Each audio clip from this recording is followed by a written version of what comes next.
Everyone, जैसे कि आपको पता है कि हमने हमारा चैप्टर कंप्लीट कर लिया है। चैप्टर के अंदर जितने भी टॉपिक्स थे वो हमने सारे पढ़ लिए एंड अब आपको बहुत अच्छे से पता है कि हमारी आंखों के अंदर कौन से डिफेक्ट पे हम कौन से टाइप का चश्मा यूज करते हैं या कौन से टाइप का लेंस हमारे स्पेक्टेकल में यूज किया जाता है, या एटमॉस्फेरिक रिफ्लेक्शन कैसे होता है, और जो स्टार्स होते हैं वो हमें थोड़ा सा ऊपर क्यों नजर आते हैं, वो ट्विंकल क्यों करते हुए नजर आते हैं, जो स्काई का कलर होता है वो एकदम से चेंज क्यों हो जाता है, ब्लू रेड ये सारे चेंजेस क्यों हो जाते हैं। आई होप ये सारी चीजें अब आपको पता है।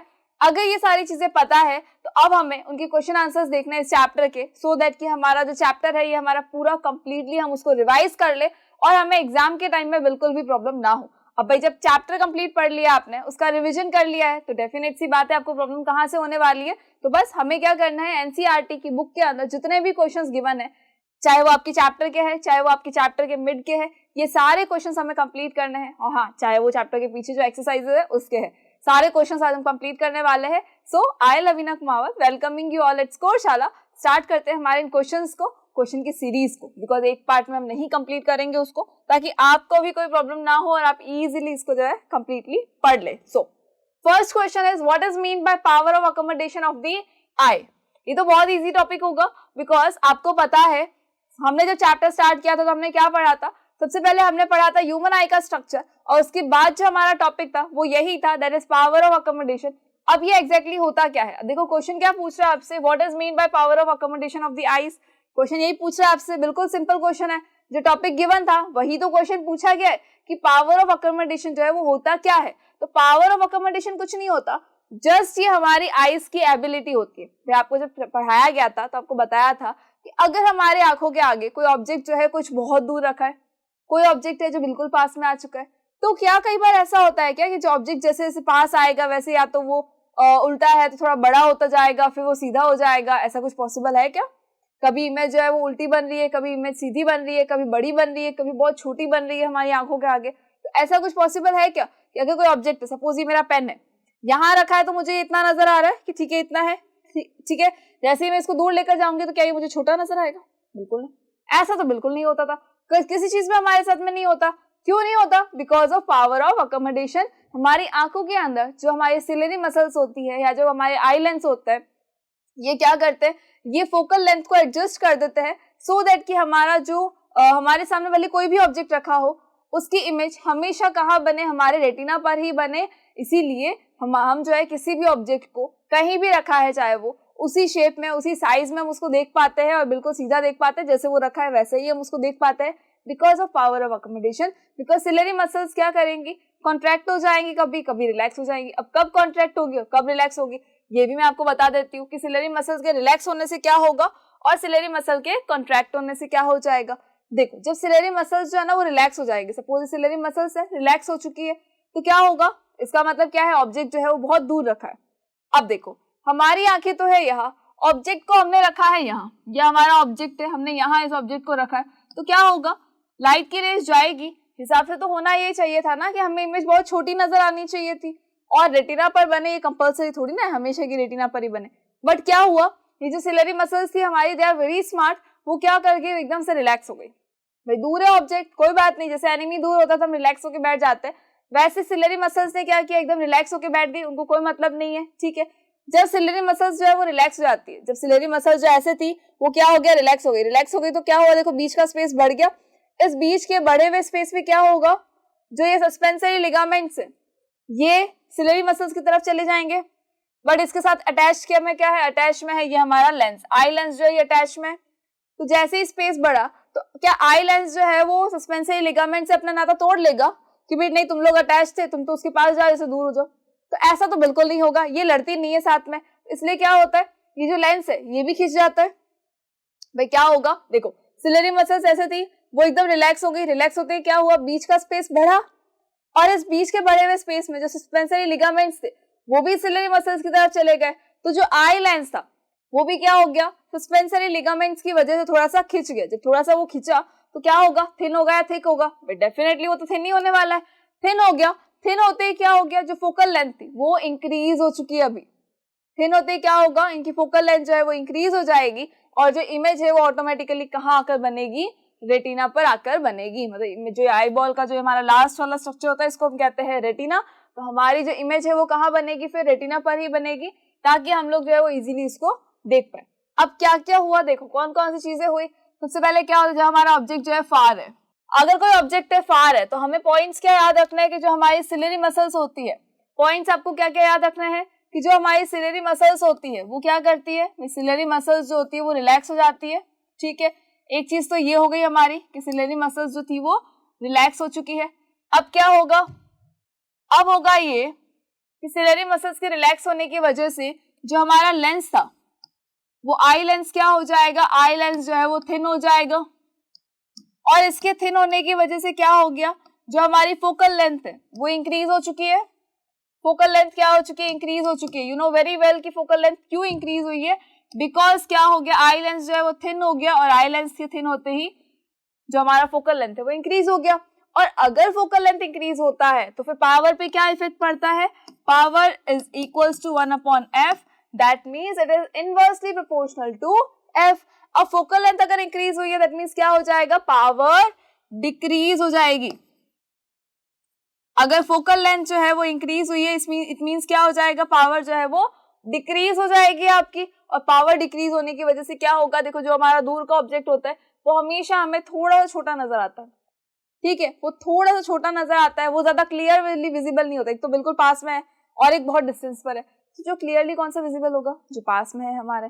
ठीक है, चलिए नाउ सेकेंड थिंग क्या हो सकती है कि अगर हमारा जो ऑब्जेक्ट है वो बिल्कुल पास में ही हो, पहले तो ये दूर था तो ठीक है ये सारी चीजें थी, लेकिन अगर हमारा ऑब्जेक्ट जो है वो पास में हो तब क्या होगा, जब हमारा ऑब्जेक्ट बिल्कुल पास में होगा तब क्या करेंगे, जो हमारी जो सिलेरी मसल्स है ये सिलेरी मसल्स क्या हो जाएगी, कॉन्ट्रैक्ट हो जाएगी। भैया रिलैक्स थी अभी तो कॉन्ट्रैक्ट हो गई, कॉन्ट्रैक्ट होते देखो क्या हो गया, बीच का स्पेस कम हो गया, बीच का स्पेस कम हुआ तो लिगामेंट्स तो एज इट इज है।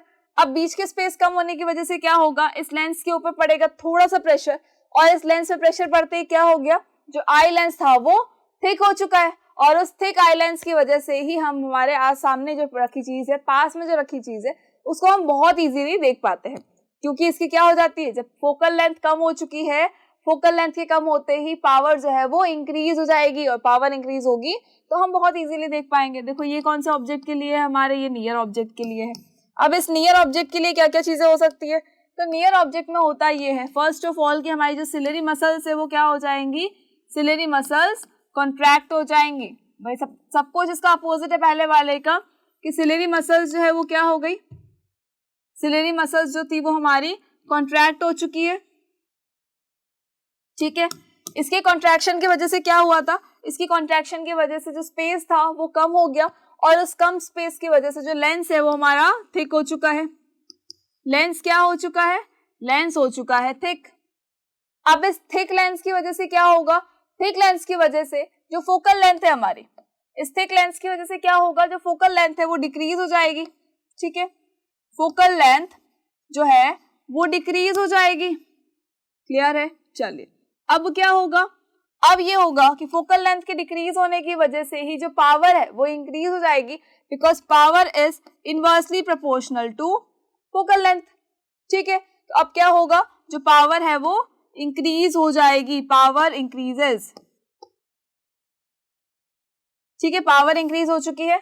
ये जो प्रॉपर्टी है हमारी आई लेंस के एडजस्ट होने की, कि फोकल लेंथ जो है एडजस्ट हो जाएगी, इसी को हम कहते हैं power of accommodation. And I hope कि आपको क्लियर हो गया होगा कि एक्चुअली हमारा पावर ऑफ अकोमोडेशन किस तरह से फंक्शन करता है, और जो हमारा आई लेंस है ये किस तरह से फोकल लेंथ को एडजस्ट कर लेता है। अब देखो इसकी थ्योरी क्या होगी, तो इसकी थ्योरी में देखो, to see far objects clearly, far objects को देखना था, as I told you ciliary muscles जो है वो रिलैक्स हो जाएंगी, आई लेंस किसकी वजह इसकी वजह से थिन हो जाएगा, फोकल लेंथ इंक्रीज हो जाएगी, and the distance objects are clearly visible to the eyes. अब to see the nearby object, nearby object के लिए क्या होगा, नियर बाय ऑब्जेक्ट के लिए ciliary muscles will contract, eye lens will become thicker, and focal length जो होगी वो डिक्रीज हो जाएगी, दैट इज वाई जो पावर है वो इंक्रीज होगी, और जो नियर बाय ऑब्जेक्ट्स है वो हमें बहुत इजीली नजर आ जाएंगे। Now the human eye lens is able to adjust its focal length to view both distant and near by objects on the retina. हमेशा हमारी आंखें क्या करती है, हमारी आंखों का जो लेंस है वो हमेशा एडजस्ट होता है, और जो दूर रखी चीज है या जो पास रखी चीज है हमारे आंखों के आगे, वो हमारी हमेशा उसकी इमेज कहाँ बनेगी, हमेशा उसकी इमेज बनेगी रेटिना पर और वो हमें बहुत इजीली नजर आ जाएगा, अब चाहे वो भली पास में हो चाहे वो दूर पे हो। This ability is called the power of accommodation of the eyes, और इसी एबिलिटी को हम क्या कहते हैं, पावर ऑफ अकोमोडेशन कहते हैं हमारी आंखों का। चलिए, now the next question is what is the far point and near point of the human I with normal vision. अब नॉर्मल विजन के साथ में नियर पॉइंट क्या है, फार पॉइंट क्या है।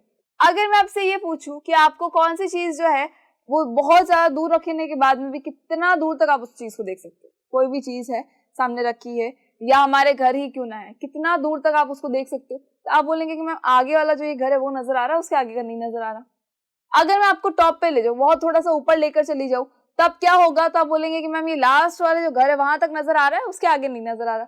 थोड़ा और ऊपर चले जाओ, फिर क्या होगा, फिर होगा ये कि आप बहुत दूर तक देख पाएंगे कि हाँ पर्टिकुलर एरियाज को आप देख पा रहे हो, ठीक है। उससे ऊपर जाएंगे तो और ऊपर और दूर दूर तक आप देख सकते हो। भाई एरोप्लेन में सफर करते हो तो काफी चीजें नजर आ जाती है, ठीक है।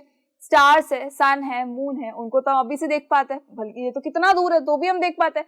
इसका मतलब ये होता है कि हमारी आंखों के लिए कोई भी फार पॉइंट नहीं है, इट इज इंफिनिटी, कि जहां तक आपकी नजर जाती है वहां तक आप देख पाएंगे, ठीक है। तो हमारा जो फार पॉइंट होता है वो क्या होगा, इन्फिनिटी होगा। फार पॉइंट हमेशा क्या होगा हमारा, इन्फिनिटी होगा। मैक्सिमम डिस्टेंस तक आप देख पाएंगे, जितना आपको लग रहा है ना वहां तक आप देख सकते हो। ऐसा कोई नहीं है कि हाँ एक पर्टिकुलर एरिया तक हम देख पाएंगे, 10 किलोमीटर, 15 किलोमीटर, 20 किलोमीटर, बिल्कुल नहीं। जहां तक ओपन है एरिया वहां तक आप उसको देख। चलिए, इन्फिनिटी होता है इसका नॉर्मल ह्यूमन आई जो है उसका फार पॉइंट क्या होता है, infinity. Now what about the near point. तो नियर पॉइंट में तो आप यही कहेंगे कि मैं हमारे तो यहाँ भी हमें नजर आ रहा है, थोड़ा हम पास में लाए तो भी हमें नजर आ रहा है, थोड़ा और अगर हम पास में ले आए तो भी हमें ये ऑब्जेक्ट नजर आ रहा है। लेकिन आपको पता होगा कि अगर आप एक सर्टेन डिस्टेंस से थोड़ा और आगे की तरफ लाके कोई चीज को देखते हो, पर्टिकुलर एक सर्टेन टाइम तक अगर आप उसको देखते हो, तो कुछ देर देखने के बाद आपको ऐसा लगता है कि हमारी आंखें ना जो बहुत भारी भारी सी हो गई है और उसमें से पानी आने लग गया है, या यहाँ पर जो आंखों के ऊपर का जो पोर्शन है वहां पर पेन होने लग गया। तो ऐसा क्यों होता है, ऐसा इसलिए होता है बिकॉज हमारे जो नियर पॉइंट है, नियर पॉइंट कितना होता है, 25 सेंटीमीटर होता है आंखों का। नॉर्मल ह्यूमन बीइंग की जो आंखें होती है उसका नियर पॉइंट होता है 25 सेंटीमीटर। उसके बाद अगर आप उस 25 सेंटीमीटर की डिस्टेंस से थोड़ा सा अगर पहले की तरफ लाके, अगर आगे की तरफ लाके किसी भी ऑब्जेक्ट को अगर आप देखते हो, तो क्या होगा, उस ऑब्जेक्ट को देखने से आपके जो सिलेरी मसल्स है वो थोड़ा सा उस स्ट्रेन में आ जाएगी, ठीक है। स्ट्रेन में आने की वजह से क्या होगा, सिलेरी मसल पे इम्पैक्ट पड़ेगा और मे बी वो धीरे धीरे धीरे क्या हो सकती है, वो उसके अंदर डिफेक्ट भी आ सकता है, उस आंखों के अंदर हमारी प्रॉब्लम भी हो सकती है। क्यों हो सकती है, तो भाई जब 25 सेंटीमीटर क्या है हमारे आंखों का नियर पॉइंट है, नॉर्मली हमारी आंखें जो है बहुत इजीली बिना किसी स्ट्रेन के 25 सेंटीमीटर तक देख सकती है। अब ऐसा क्यों होता है, तो जैसा कि हमने कहा था, जैसे ही हम नियर बाय ऑब्जेक्ट को देखते हैं, तो नियर बाय ऑब्जेक्ट को देखने के लिए हमारी जो सिलेरी मसल्स होती है वो कॉन्ट्रैक्ट हो जाती है। कॉन्ट्रैक्शन की वजह से क्या होता है, जो हमारा आई लेंस है वो थिक हो जाता है। अब सोचो, आई लेंस जो है अपनी फोकल लेंथ को कितना कम कर सकता है, एक सर्टेन लिमिट तक ही कम कर सकता है ना, उस लिमिट के बाद वो अपनी फोकल लेंथ को कम नहीं कर पाएगा, क्योंकि जब हमारा आई लेंस जो ऑलरेडी इस शेप का होता है, धीरे धीरे धीरे धीरे धीरे थोड़ा बेंड होगा होगा होगा होगा हुआ। अब क्या ये एक स्फेरिकल शेप में आ जाएगा, अगर ये एक स्फेरिकल शेप में आ जाएगा तो फ्री लेंस नहीं रहेगा। इसीलिए कोई भी जो हमारा आई लेंस होता है उसकी फोकल लेंथ एक सर्टेन लिमिट तक आप उसको सर्टेन लिमिट तक आप उसको एडजस्ट कर सकते हो, उसको रिड्यूस कर सकते हो। के बाद फोकल लेंथ जो है वो रिड्यूस बिल्कुल भी नहीं होने वाली है, ठीक है। इसीलिए हमारी आंखों का जो नियर पॉइंट होता है वो कितना होता है, 25 सेंटीमीटर होता है। अगर 25 से थोड़ा पास में लाकर किसी चीज को कंटिन्यूअस देख रहे हैं, इसका मतलब है कि आपके सिलेरी मसल्स पे स्ट्रेन पड़ेगा और उस स्ट्रेन की वजह से हमारी जो आंखें हैं वो खराब भी हो सकती है या हमें हेडेक की प्रॉब्लम भी हो सकती है। The next question is, a student has difficulty reading the black board while sitting in the last row, what could be defect the child suffering from, how could it be corrected. अब अगर एक person, एक कोई student है जो black board को नहीं देख पा रहा है, ब्लैक बोर्ड पे लिखे हुए को अच्छे से नहीं पढ़ पा रहा है, कब, जब वो एक लास्ट रो में बैठा है, ठीक है। जब वो लास्ट रो में बैठा है तब वो उसको नहीं पढ़ पा रहा है, तो उस चाइल्ड के अंदर कौन सा डिफेक्ट है, कौन से डिफेक्ट से वो सफर कर रहा है और हम उसे करेक्ट कैसे कर सकते हैं। तो आपको बहुत अच्छे से पता है कि फार साइटेडनेस क्या होता है और नियर साइटेडनेस क्या होता है। भाई अगर वो बोर्ड को नहीं देख पा रहा है, उसको नहीं दिख पा रहा है, इसका मतलब वो किससे सफर कर रहा है, वो मायोपिया से सफर कर रहा है, बिकॉज उसकी जो सामने जो भी इमेज बनी है वो रेटिना से पहले ही बन चुकी है, और रेटिना से पहले अगर इमेज बनेगी तो वो उसको नजर बिल्कुल भी नहीं आने वाली है। उसको सही करने के लिए हम कौन से लेंस का यूज करते हैं? कॉनकेव लेंस का यूज करते हैं। देखो क्या होता है कि जब हम कोई फार ऑब्जेक्ट की बात कर रहे हैं और फार ऑब्जेक्ट को हम नहीं देख पा रहे, इसका मतलब क्या हो गया? हम सोच सकते हैं कि हमें मायोपिया हो चुका है। इसका मतलब क्या होता है मायोपिया का? मतलब कि सपोज कोई भी ऑब्जेक्ट है, बहुत दूर रखा है हमारी आंखों से, तो उसकी इमेज कहाँ बनेगी? उसकी इमेज बननी तो कहाँ चाहिए थी? रेटिना पे बननी चाहिए थी, यहाँ बननी चाहिए थी इसकी इमेज। लेकिन इस रेटिना को छोड़कर हम इसकी जो इमेज थी वो उससे पहले ही बन गई। इमेज जो थी वो उससे पहले ही बन गई। रेटिना तो यहाँ आ गया, उससे पहले ही यहाँ पर देखो क्या बन रही है, इसकी इमेज बन चुकी है। अगर रेटिना से पहले ही किसी ऑब्जेक्ट की इमेज बन चुकी है, इसका मतलब है कि वो किससे सफर कर रहा है? मायोपिया से सफर कर रहा है। और मायोपिया को कम करने के लिए, उसको खत्म करने के लिए, ताकि वो बच्चा इजीली देख पाए, उसके लिए क्या किया जाता है? उसके लिए एक कॉनकेव लेंस का यूज किया जाता है, सो दैट कि बच्चा जो है वो इजीली देख पाए। उसकी आंखों के अंदर जो इमेज बन रही है वो हमेशा कहाँ बने? रेटिना के ऊपर ही बने। रेटिना के ऊपर नहीं बनेगी तो फिर क्या होगा? वो इजीली देख नहीं पाएगा, उसको बहुत धुंधला नजर आएगा। अब आंसर में क्या लिखेंगे? A student has difficulty in reading the black board while sitting in the last row. It shows that he is unable to see distant objects. हम पास की बात नहीं कर रहे हैं, हम क्या बोल रहे हैं? ब्लैक बोर्ड को नहीं देख पा रहा, लेकिन he is sitting in the last row. First row पे वो नहीं बैठा, लास्ट में बैठा है। इसका मतलब क्या है? डिस्टेंट ऑब्जेक्ट है, डिस्टेंस बहुत ज्यादा है ऑब्जेक्ट की और उस पर्सन की। So he is suffering from myopia and this defect can be corrected by using a concave lens. As I told you कि मायोपिया जो है वो कॉनकेव लेंस से एडजस्ट किया जा सकता है। कॉनकेव लेंस लगाने के बाद में उसको बहुत इजीली जो है वो सामने की चीजें नजर आ जाएंगी और उसको प्रॉब्लम बिल्कुल भी नहीं होने वाली है, बिकॉज ये कॉनकेव लेंस क्या करेगा? ये इमेज को रेटिना के ऊपर बना देगा सो दैट कि वो उसको क्लियरली विजिबल हो जाए। So the next question is the human eye can focus objects at different distances by adjusting the focal length of eye lens. This is due to. अब जो ह्यूमन आई है वो क्या कर सकती है? Human eye can focus objects at different distances. Different distance पे भले ऑब्जेक्ट है हमारा, लेकिन फिर भी वो बहुत इजीली उसको देख पाती है, बिकॉज वो क्या करती है? अपने आई लेंस को एडजस्ट कर लेती है। ये हमने अभी पढ़ा था, पावर ऑफ अकोमोडेशन में पढ़ा है कि हमारी आंखों की सिलेरी मसल्स क्या करती हैं? आई लेंस को एडजस्ट करने में हेल्प करती है, ताकि उनकी फोकल लेंथ जो है वो एडजस्ट हो जाए। और आफ्टर दैट ऑब्जेक्ट भले ही दूर रखा है चाहे वो पास में रखा है, वो उसको बहुत इजीली देख पाए। ठीक है, तो हमारा आंसर भी क्या होने वाला है? हमारा आंसर होने वाला है अकोमोडेशन। कि अगर हमें किसी ऑब्जेक्ट को दूर से देखना है या पास से देखना है तो भी उसका शेप ना बिगड़े, उसका साइज ना बिगड़े। वो छोटा है तो छोटा ही रहे, बड़ा है तो वो बड़ा ही रहे, साइज शेप कुछ भी ना बिगड़े। इसीलिए क्या होता है? पावर ऑफ अकोमोडेशन होता है। ठीक है, ये हमारी आंखों का क्या है? आई लेंस की एक एबिलिटी है कि वो अपनी फोकल लेंथ को एडजस्ट कर पाती है। चलिए, now the next question is the human eye forms the image of an object at its where. कहाँ बनाती है इमेज? हमेशा, अभी इतनी देर से बोलते हुए आ रही हूं मैं कि आई जो होती है वो इमेज कहाँ बनाती है? हमेशा वो हमेशा इमेज बनाएगी कहाँ? रेटिना के ऊपर। कहीं से भी लाइट की रेज आएगी, कॉर्निया से रिफ्लेक्शन हुआ, लेंस से भी रिफ्लेक्शन हुआ, लास्ट में जाके इमेज कहाँ बनने वाली है? हमेशा आपकी रेटिना के ऊपर बनने वाली है। अगर रेटिना के ऊपर कोई इमेज नहीं बनती है, चाहे वो उससे पहले बने चाहे वो उसके बाद में बने, या इमेज बने ही नहीं, तीनों एक सारी कंडीशन में क्या होगा? उस कंडीशन के अंदर आपको जो है वो प्रॉपरली कोई चीज विजिबल नहीं हो पाएगी, ऑब्जेक्ट आपको नजर नहीं आ पाएगा। बिकॉज अगर आपको अपने सामने रखे ऑब्जेक्ट को देखना है या कोई और चीज को देखना है तो आपकी जो इमेज है उस ऑब्जेक्ट की वो कहाँ बननी चाहिए? वो रेटिना के ऊपर बननी चाहिए। ठीक है, आई होप कि इतनी चीज क्लियर हो गई होगी। तो देखो हमारी जो इमेज बनती है वो कहाँ बनती है? हमेशा रेटिना पर बनती है। रेटिना इज द लास्ट वाला, ये जो पार्ट है ना, ये बॉल का, आई बॉल का जो पीछे वाला पोर्शन आपको नजर आ रहा है, ये क्या है? ये रेटिना है। एक तरह से हम इसको बोल सकते हैं कि ये स्क्रीन है, ताकि हम जितनी भी इमेज बनेगी वो सारी कहाँ आके बनेगी? इसी के ऊपर बनने वाली है। ठीक है, चलिए, the next question is the least distance of distinct vision for a young adult with normal vision is about.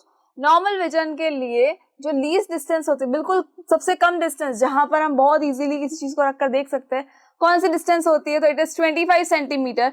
As I told you कि जो नियर पॉइंट होता है हमारी बॉडी का, हमारी आंखों का, वो कौन सा होता है? हमारी आंखों का नियर पॉइंट होता है 25 सेंटीमीटर। अब ये जो 25 सेंटीमीटर है, इससे पास अगर लाओगे तो हमारी आंखों पे क्या पड़ेगा? स्ट्रेन पड़ेगा।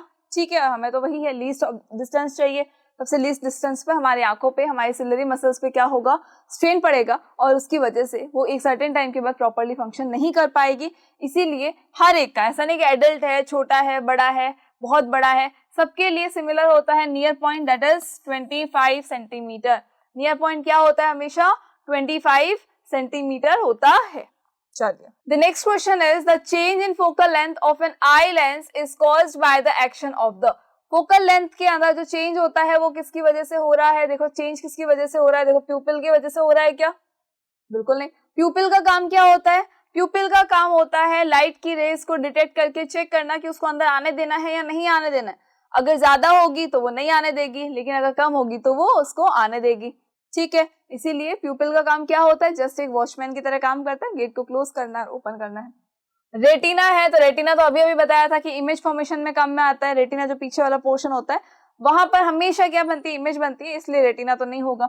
आइरिस हो सकता है क्या? तो बिल्कुल नहीं। आइरिस तो सिर्फ क्या काम करेगा, आपकी आंखों को कलर देने का काम करता है। ब्लैक है, ब्राउन है, ब्लू है, वो भी किसकी वजह से, क्योंकि इसके अंदर एक एंजाइम एक पिगमेंट होता है जिसको हम कहते हैं मेलेनिन, और उस मेलेनिन के रेशियो की वजह से ही डिसाइड होता है कि आपकी आंखों का कलर जो है वो ब्लैक होगा, ब्लू होगा या फिर ब्राउन होगा।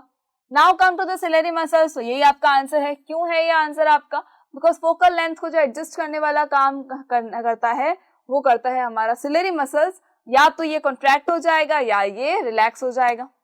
अगर इसका कॉन्ट्रैक्शन और रिलैक्सेशन नहीं हो तो फिर क्या होगा, तो हम जो है हमारी आंखों के आगे जितने भी ऑब्जेक्ट्स आएंगे वो हमें क्लियरली विजिबल नहीं होंगे और वो कभी छोटे, कभी बड़े, कभी मोटे, कभी पतले ऐसे नजर आने वाले हैं।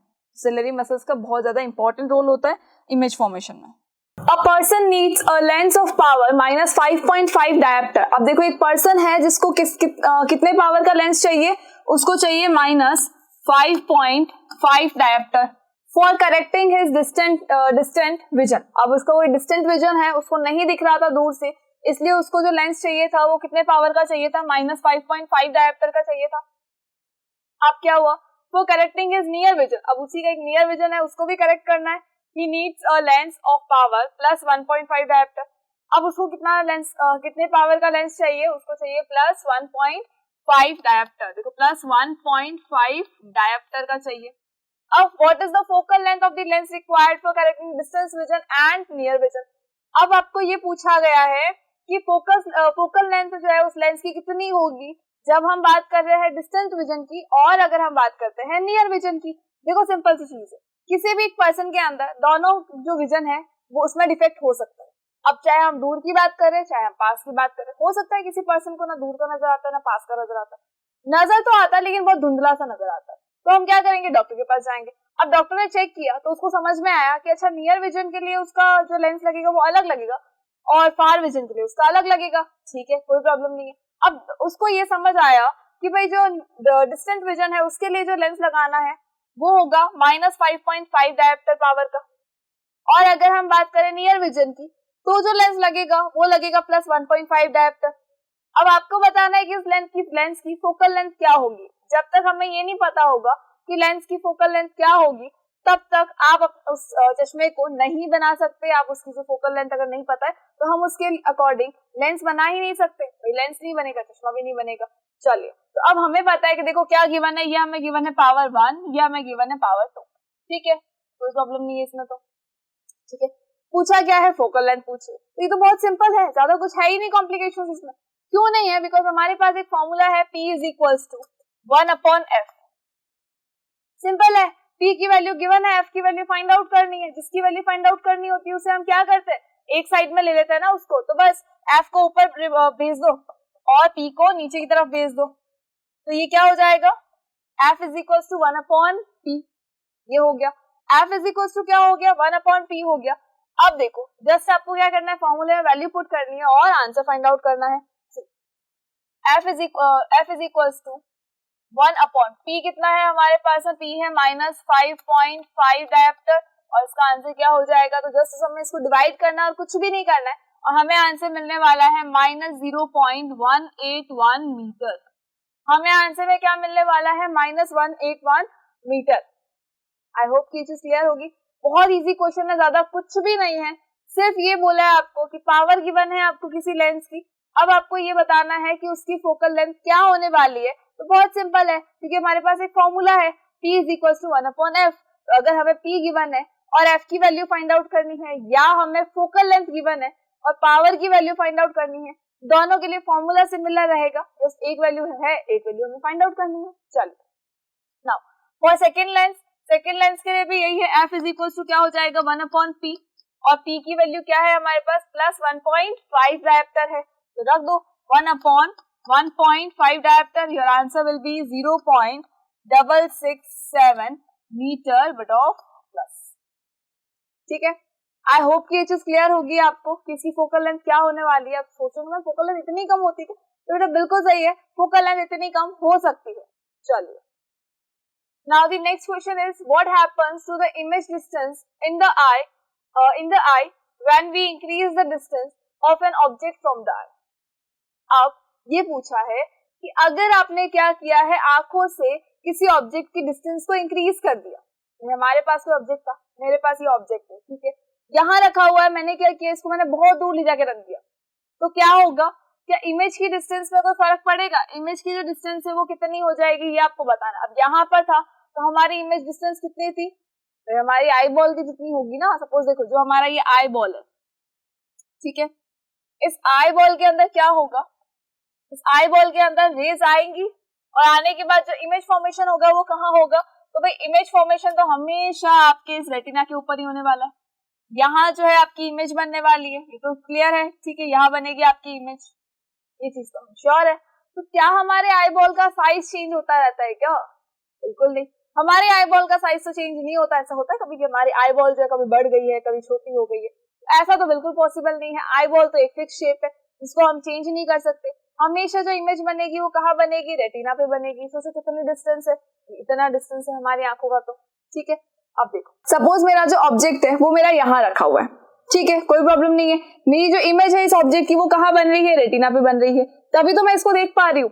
अब क्या होगा, मैंने क्या किया, इस ऑब्जेक्ट के डिस्टेंस को बढ़ा दिया और मैंने इसको इतना दूर कर दिया। अब क्या होगा, तो होगा कुछ नहीं, ये मुझे तभी भी नजर आ रहा है, प्रॉपर्ली नजर आ रहा है, लेकिन इसकी हमेशा इमेज कहाँ बनी, इसकी फिर भी रेटिना पे बनी। थोड़ा और इसको आगे की तरफ ले जाओ, तब भी क्या होगा, इमेज कहाँ बनेगी, रेटिना पे बनेगी। अब अगर रेटिना पर ही इमेज बन रही है, इसका मतलब कि आई में कोई इफेक्ट पड़ा, कि आई बॉल में इफेक्ट पड़ा, बिल्कुल नहीं पड़ा। इमेज की डिस्टेंस में कोई इफेक्ट पड़ा, बिल्कुल भी नहीं पड़ा। और जब इमेज के डिस्टेंस में फर्क नहीं पड़ा, भाई हमारा जो आंखों का लेंस है वो कहाँ होगा, वो यहाँ होगा, ये हमारी आंखों का लेंस है। क्या इमेज की डिस्टेंस में कोई फर्क पड़ेगा? बिल्कुल नहीं पड़ेगा, क्योंकि हमारी आई बॉल में इफेक्ट नहीं पड़ रहा। हमारी आई बॉल ना छोटी हो रही है ना बड़ी हो रही है, जैसी वो है वो एज इट इज जा रही है, तो फिर इसमें फर्क कैसे पड़ सकता है? जब इसमें कोई फर्क ही नहीं पड़ेगा, इसका मतलब है कि हमारी जो इमेज की डिस्टेंस होगी वो हमेशा यही डिस्टेंस रहने वाली है।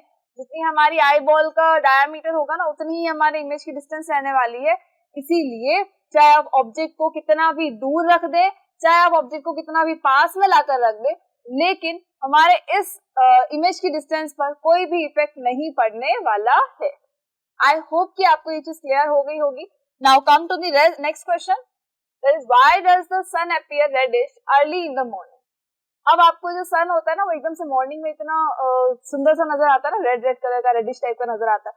सनसेट में तो फोटो खिंचाने का मजा ही अलग होता है। तो ऐसा क्यों? दिन भर तो हमारा जो स्काई है वो हमें क्या कैसा नजर आता है, सन कैसा नजर आएगा, भाई सन हमारा येलो नजर आता है और स्काई हमें ब्लू नजर आता है। लेकिन जब हम बात कर रहे हैं हमारे सनसेट या सनराइज के टाइम की, तब क्या होगा, उस टाइम पे होता ये है कि हमें एकदम से रेडिश कलर का, ऑरेंजिश कलर का नजर आता है। इतना प्यारा वो व्यू होता है कि हम हमेशा क्या करते हैं, स्नैप्स लेने में बिजी हो जाते हैं, फोटोज लेने में बहुत ज्यादा बिजी हो जाते हैं। बट कभी सोचा है कि इसका कलर जो एकदम चेंज कैसे हो गया? इसका कलर चेंज होता है because of the scattering of light. क्यों होता है, क्या होगा? तो क्वेश्चन के अंदर पूछा क्या है, हमें पूछा अर्ली इन द मॉर्निंग, मतलब सनराइज के टाइम की बात कर रहे हैं। अब सनराइज के टाइम पे सन कहाँ होगा?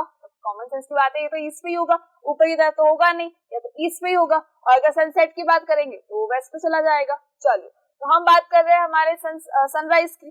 सनराइज के टाइम क्या होगा, जो हमारा सन है वो कहाँ होगा, हॉरिजन पे होगा, मतलब हमारे जो अर्थ है ना उसके इक्वेटर पे होगा। ऐसा नहीं कि अर्थ के पोल पे होगा, बिल्कुल अर्थ के कहाँ होगा, इक्वेटर पे होगा। जब ये इक्वेटर पे है तब क्या होगा, लाइट जो है यहाँ से आई, ठीक है, कोई प्रॉब्लम नहीं है, ठीक है, लाइट जो है यहाँ से आएगी। अब ये जो लाइट की रेज है वो इस तरफ जा रही है, ऑब्जर्वर की तरफ जा रही है, किस वे में जा रही है, तो ये जाएगी विब्ग्योर की फॉर्म में। लाइट की रेज जो होगी वो किस फॉर्म में जाएगी, ये लाइट की रेज जाएगी आपकी विब्ग्योर की फॉर्म में। विब्ग्योर, आई होप कि आपको पता है विब्ग्योर क्या होता है, हमने पढ़ा है ये। विब्ग्योर मतलब आपका जो रेनबो बनता है ना, ये रेनबो के कलर्स है।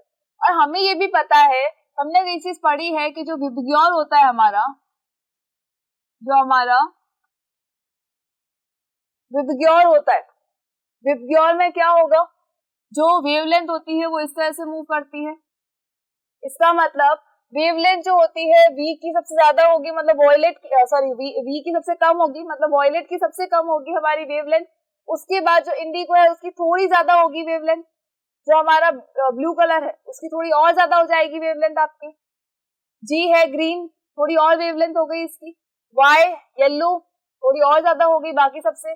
ऑरेंज की देखें तो येलो से भी ज्यादा होगी वेवलेंथ, और रेड की देखें तो फिर तो सबसे ही ज्यादा होगी। सारे ही कलर से ज्यादा वेवलेंथ किसकी है, रेड कलर की। एंड आपको बहुत अच्छे से पता है कि जिसकी वेवलेंथ ज्यादा होती है उसकी स्कैटरिंग कम होती है, because scattering of light is indirectly proportional to lambda, that is wavelength. lambda means क्या है, wavelength है। अब जितनी ज्यादा wavelength होगी उतना ही कम क्या हो जाएगा, स्कैटरिंग हो जाएगी। और जितनी कम इसकी वेवलेंथ है उतना ही जल्दी क्या हो जाएगा, उतना ही ज्यादा क्या होगा, स्कैटरिंग होगी। अब क्या हुआ, जैसे देखो रेड कलर का तो हमें बहुत अच्छे से पता है कि ये दूर से ही हमें विजिबल हो जाता है, बिकॉज इसकी स्कैटरिंग बहुत कम होती है। क्यों होती है, बिकॉज लैम्डा जो है इसका सबसे ज्यादा है बाकी सारे कलर्स से। जितने भी कलर्स है सबसे ज्यादा किसकी वेवलेंथ है, रेड कलर की वेवलेंथ है। दैट मीन्स कि उसकी स्कैटरिंग क्या हो जाएगी, कम हो जाएगी। इसीलिए जब भी हमें दूर से देखना होता है किसी चीज को तो हमेशा वहां पर क्या किया जाता है, रेड कलर किया जाता है। डेंजर का साइन हो, चाहे हमारा ट्रैफिक लाइट हो, उसके अंदर जो रोकने का साइन होगा ना, वो क्या होगा, वो रेड कलर का होगा, क्योंकि इसकी वेवलेंथ ज्यादा है तो स्कैटरिंग हो जाएगी कम। अब आ जाओ इस पे, अब क्या होगा, यहाँ से लाइट की रे आई, लाइट की रे आएगी तो क्या हो गया, वॉयलेट कलर जो था वो यहीं पे इसका स्कैटर हो चुका है। थोड़ा और आगे आया तो आपका जो इंडिगो था ये स्कैटर हो गया। लाइट थोड़ी सी और आगे ट्रेवल करेगी, जब लाइट थोड़ी और आगे ट्रेवल करेगी तो क्या हो जाएगा, यहाँ पर ये जो ब्लू कलर होगा ये भी स्कैटर हो गया। देखो कौन कौन से कलर हमारे स्कैटर हो गए। सबसे पहले जो था वो वॉयलेट कलर स्कैटर हो चुका है। क्यों हो चुका है, क्योंकि इसकी जो वेवलेंथ है वो सबसे ज्यादा कम है। जितनी ज्यादा कम वेवलेंथ होगी उतना ही ज्यादा क्या हो जाएगा, स्कैटरिंग हो जाएगी। ठीक है, अब इंडिगो की वेवलेंथ जो थी वो थोड़ी सी वॉयलेट से ज्यादा थी, इसीलिए क्या हो गया, इसकी स्कैटरिंग जो थी वो थोड़ी सी बाद में हुई, लेकिन अब इसकी स्कैटरिंग हो गई। उसके बाद किसकी स्कैटरिंग हो जाएगी, ब्लू कलर की हो जाएगी। फिर और आगे जाएंगे तो लैम्डा फिर बढ़ गया, वेवलेंथ थोड़ी सी बढ़ जाएगी, इसलिए स्कैटरिंग जो होगी थोड़ी कम होगी। लेकिन यहाँ तक आते आते क्या हो गया, ग्रीन कलर की भी स्कैटरिंग हो गई। बेचारा अब तक तो झेल रहा था, बट अब इसकी भी स्कैटरिंग हो चुकी है, ये भी फैल चुका है, चला गया ये भी यहाँ से। अब कौन चला गया, येलो कलर चला गया। और अब इसके बाद कौन चला जाएगा, येलो के बाद में बारी आ जाएगी ऑरेंज कलर की। ऑरेंज कलर की भी स्कैटरिंग हो जाएगी, तो उसकी भी स्कैटरिंग होने के बाद ये भी फैल गया। अब लास्ट क्या बचा हमारे पास, रेड कलर। तो रेड कलर जो होगा, जब ये स्कैटर होगा लास्ट तक, तो हमारी आंखों के आगे कौन छा जाएगा, ओनली रेड कलर छा जाएगा। इसीलिए क्या होता है कि जब सनराइज और सनसेट होता है तब हमें वो रेडिश कलर का नजर आता है, चाहे वो सन है चाहे वो स्काई है, सब हमें कैसा नजर आएगा, रेडिश कलर का नजर आएगा, because of the scattering of light. ठीक है, आई होप कि आपको इतनी चीज क्लियर होगी, बहुत सिंपल सी चीज है। अब एक बार फिर आ जाता है कि हमें स्काई जो है वो ब्लू क्यों नजर आता है। उस टाइम पे हमारे जो सन का कलर भी होता है वो भी चेंज हो जाता है। क्यों हो जाता है, because of again scattering of light. जितना आप ज्यादा स्कैटर हो जाएगा उतना ही ज्यादा क्या हो जाएगा, लाइट जो है बाकी सारी नजर। दिन के अंदर क्या होगा, फेस का कलर चेंज हो जाएगा। क्यों होगा, अगेन स्कैटरिंग ऑफ लाइट। अब स्कैटरिंग ऑफ लाइट तो हुई भाई, यहाँ पे भी स्कैटरिंग ऑफ लाइट हो रही थी, वहां भी स्कैटरिंग ऑफ लाइट हो रही थी, बट हुआ क्या कि यहाँ पर क्या हो रहा है, यहाँ पर है थोड़ी डिस्टेंस ज्यादा, बिकॉज हमारा सन अभी कहाँ है, इक्वेटर पे है, इसलिए सन की डिस्टेंस ज्यादा है हमसे। तो क्या होगा, लाइट हमारे तक आते आते आते क्या हो जाएगा, सारे ही कलर स्कैटर हो जाएंगे, और जो लास्ट कलर बचेगा वो कौन सा होगा, रेड कलर होगा, जो कि स्कैटर होने के बाद में हमें सिर्फ और सिर्फ रेड कलर ही नजर आएगा। अब चाहे हम बात करें हमारे सनराइज की और चाहे हम बात करें हमारे सनसेट की, बिकॉज सनराइज भी जब होता है तो ईस्ट पे होता है, सनसेट होगा तो वेस्ट पे होगा, दोनों ही टाइम पे हमारा सन कहाँ होगा, इक्वेटर पे होगा। लेकिन जब हम बात करेंगे कि दोपहर की, दिन के टाइम की, तब सन कहाँ होता है, पोल पे होता है, ऊपर की तरफ होता है ना, तो ऊपर से यहाँ तक की डिस्टेंस जो होती है वो एज कंपेयर कम होती है, इसीलिए क्या होता है, यहाँ पर ब्लू कलर ही स्कैटर होता है जो कि हमारी आंखों तक पहुंच चुका होता है, बाकी के कलर्स बाद में जाते हैं। ठीक है, आई होप की चीज क्लियर हो गई होगी। और हमें क्वेश्चन में पूछा यही है, क्वेश्चन में यही पूछा है आपसे कि सनराइज जब होता है उस टाइम पे रेडिश कलर क्यों हो जाता है, because of scattering of light. सारे कलर स्कैटर हो जाएंगे बिकॉज उनकी वेवलेंथ क्या है, रेड से कम है। हमारी आंखों तक आते आते आते आते क्या हो गया, सारे कलर स्कैटर हो गए, बचा कौन सा, रेड कलर बचा, जो कि हमें नजर आ चुका है। ठीक है, इसीलिए हमारा सनराइज और सनसेट का जो व्यू होता है वो बहुत ज्यादा प्यारा होता है। चलिए, अगर आपको ये सारे क्वेश्चन समझ में आ गए हैं तो जाना कहीं नहीं है, बने रहना हमारे साथ, बिकॉज आपके लिए अभी भी रिमेनिंग क्वेश्चंस बाकी है। तो वही रिमेनिंग क्वेश्चन मैं लेके आऊंगी आपके लिए नेक्स्ट वीडियो में। तब तक के लिए थैंक यू सो मच।